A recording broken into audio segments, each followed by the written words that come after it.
കുടുംബശ്രീ സംസ്ഥാന സർഗോത്സവം അരങ്ങ് 2024 ഇന്ന് കാസർഗോഡ് പീലിക്കോട് തിരിതെളിയും 3 ദിവസങ്ങളിലായി നടക്കുന്ന സർഗോത്സവത്തിൽ 14 ജില്ലകളിൽ നിന്നായി 3500ഓളം കലാകാരന്മാരും കലാകാരികളും മാറ്റുരയ്ക്കും. റൈറ്റ്, ഇവിടെ ഇപ്പോൾ സിജു കണ്ണനാണ് വിശദാംശങ്ങളുമായി നമ്മൾക്കൊപ്പം ചേരുന്നത്. Siju, good morning. 3500ഓളം കലാകാരികളാണ് മാറ്റുരയ്ക്കുക. നേരത്തെ അത് പറഞ്ഞു വന്നപ്പോൾ കലാകാരന്മാരും എന്ന് സാധാരണ കലോത്സവത്തിൻ്റെയൊക്കെ ഒരു ടാഗ് ലൈനിൽ അങ്ങനെയാണല്ലോ, അതിനകത്തൊരു ജെൻഡർ ഡിസ്ക്രിമിനേഷൻ അങ്ങനത്തെ പ്രശ്നങ്ങളൊന്നുമില്ലല്ലോ, എല്ലാവരും ഉണ്ടാവുമല്ലോ. അപ്പോൾ ഏതായാലും കലാകാരികൾ 3500ഓളം കലാകാരികൾ മാറ്റുരയ്ക്കുന്ന കുടുംബശ്രീയുടെ ഈ സർഗോത്സവം അത് എല്ലാ വർഷവും എങ്ങനെയാണ് അതിൻ്റെ ഒരു നടത്തിപ്പ്? എല്ലാ വർഷവുമാണോ? അതിൻ്റെ ഒരു 14 ജില്ലകളുടെയും പ്രാതിനിധ്യം ഉറപ്പാണോ? അതിനുള്ള എല്ലാ ക്രമീകരണങ്ങളും അവിടെ ആയോ? എന്തൊക്കെയാണ് അതിൻ്റെ ഒരു സംഘടനയുമായി ബന്ധപ്പെട്ട വിവരങ്ങൾ? എപ്പോഴാണ്, വൈകിട്ടാണോ ആരംഭിക്കുന്നത്? ചെറുത് കുടുംബശ്രീ സർഗോത്സവം 2014 മുതലാണ് ആരംഭിച്ചത്. ഇതിനകം 5ാമത്തെ തവണയാണ് ഇപ്പോൾ ഇത് സംഘടിപ്പിക്കാൻ പോകുന്നത്. സംസ്ഥാനത്തെ മുഴുവൻ ജില്ലകളിൽ നിന്നുമുള്ള കുടുംബശ്രീ അംഗങ്ങളുടെ ഒരു പ്രാതിനിധ്യമുണ്ട്. കഴിഞ്ഞ 4 തവണ ഉണ്ടായിരുന്നത് കുടുംബശ്രീ അയൽക്കൂട്ടം അംഗങ്ങളുടെ പ്രാതിനിധ്യം മാത്രമായിരുന്നു. അവരുടെ കലാവിരുന്നായിരുന്നു ഉണ്ടായിരുന്നത്, കലാമത്സരങ്ങളായിരുന്നു ഉണ്ടായിരുന്നത്. എന്നാൽ ഇത്തവണ ഒരു പ്രത്യേകതയുണ്ട്.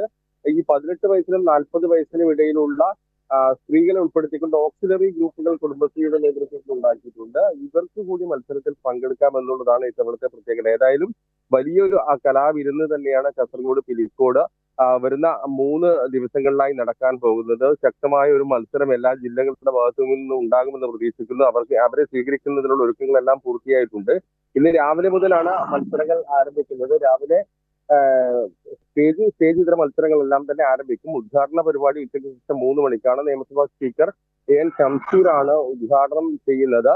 വലിയൊരു ഘോഷയാത്രയോട് കൂടിയായിരിക്കും കുടുംബശ്രീയുടെ സ്ത്രീകളുടെ സംസ്ഥാനത്തെ ഏറ്റവും വലിയ മഹോത്സവം എന്ന് തന്നെ പറയാം. അതിന്റെ ഒരു ഉദ്ഘാടന ചടങ്ങിലേക്ക് കടക്കുന്നത് ചന്തേര സ്കൂളിനടുത്ത് ഇന്ന് ഘോഷയാത്ര ആരംഭിക്കും. അതിനുശേഷം അത് കാലിക്കടവ് മൈതാനിയിലെത്തും. കാലിക്കടവ് പീലിക്കോട് പഞ്ചായത്ത് മൈതാനിയാണ് പ്രധാന വേദി. 14 വേദികളുണ്ട്. സംസ്ഥാനത്തെ സാമൂഹ്യ രാഷ്ട്രീയ സാംസ്കാരിക രംഗത്ത് അവരുടെ പ്രതിഭ തെളിയിച്ച 14 സ്ത്രീകളുടെ പേരിലാണ് ഈ ഓരോ വേദികളും അറിയപ്പെടുന്നത് എന്ന പ്രത്യേകത കൂടിയുണ്ട്. വേദികൾക്ക് നാമകരണം ചെയ്തിരിക്കുന്നത് എന്ന പ്രത്യേകത കൂടിയുണ്ട്. ഏതായാലും വലിയൊരു കലാവിരുന്നായിരിക്കും കാസർഗോഡ് 3 ദിവസം നടക്കാൻ പോകുന്നത്.